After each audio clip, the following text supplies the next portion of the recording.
Hello, everybody. This is Yogii with two eyes, and I'm coming to you today with a teachable moment. I wanted to talk a little bit today about change. You know, change, not nickels and dimes, but actual change, where things happen every day that are either in our control or beyond our control. Change is one of those things that happens regardless of whether we want it to or not. It happens.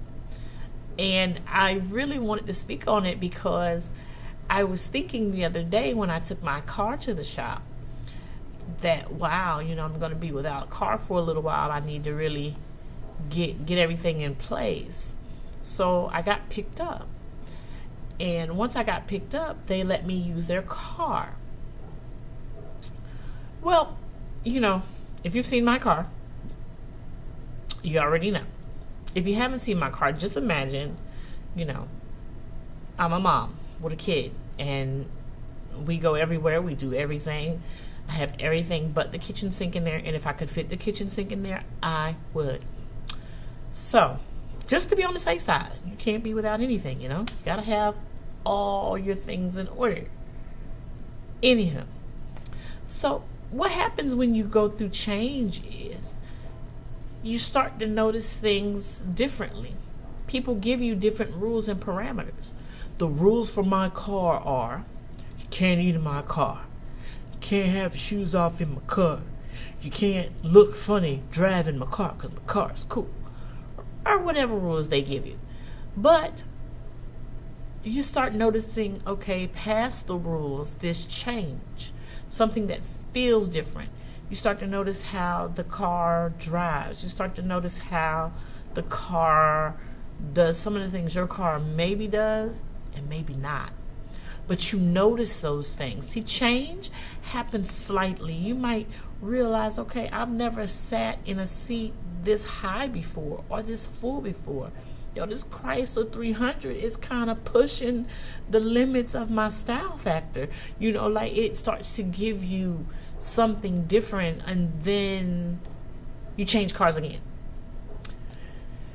You think something happens where you have to change again. Now, you've done got comfortable in the car you were using. You done got comfortable in your job. You done got comfortable in your relationship. You done got comfortable with the friendship. Even past all of the things you didn't like, you still somehow manage to stay in it. So now a change comes and you have to adapt. So you move quickly from one car to the next car. And when you do, you notice that you left some things behind. See, change means that you have to sometimes leave some things behind. Some things you need to leave behind, while others are just a reminder that you maybe didn't follow the rules, that you maybe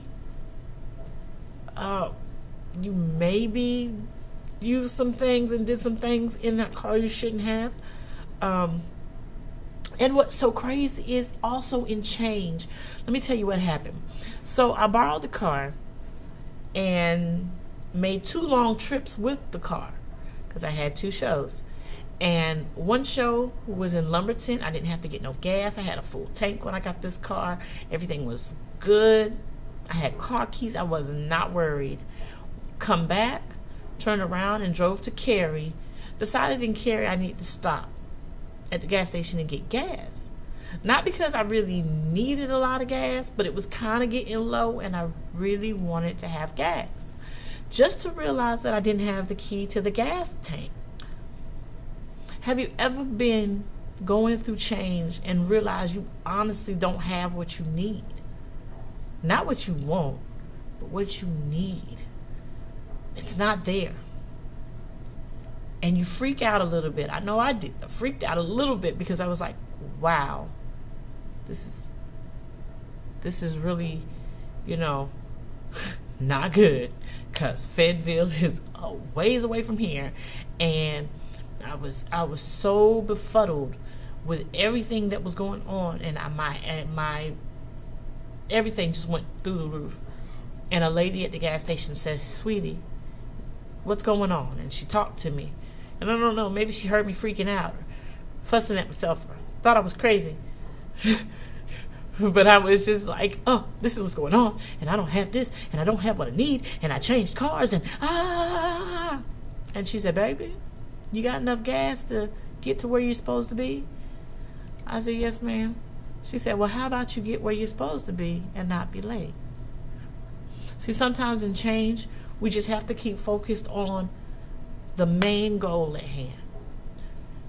I went, did the event in Cary, sat down afterwards, and devised a plan. Then I sat down in Durham, devised a plan, because for whatever reason I was driving the wrong direction. But we're not going to get into that. But in change, you get turned around. You know, there's so many lessons in that. And I just wanted to take this time out to talk to you a little bit about change and think about how change has changed your life. It changes your every day. It changes every minute of the day.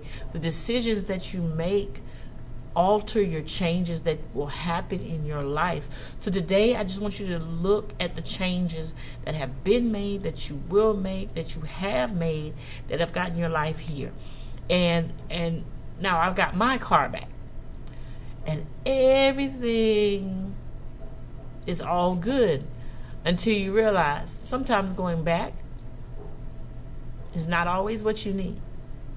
So, in all of that, I hope that there is something that you learned. I mean, I just wanted to share it because I felt it was very key that we look at change, because the world is changing right before our eyes. Every day we wake up to a new change. We wake up to a new news report. We wake up to a new happening all over the world, in your city, in your state, across seas.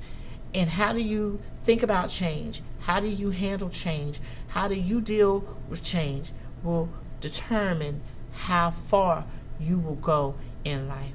Will you freak out and have a panic attack, or will you stay calm, stay focused, and make one change at a time? I just really want to take the time out to say thank you for watching. If you watched it from beginning to the end, or if you watched it from one part to the last part that you could get to, I appreciate every view. I appreciate you. And this has just been a moment, a memorable moment that I hope maybe help you.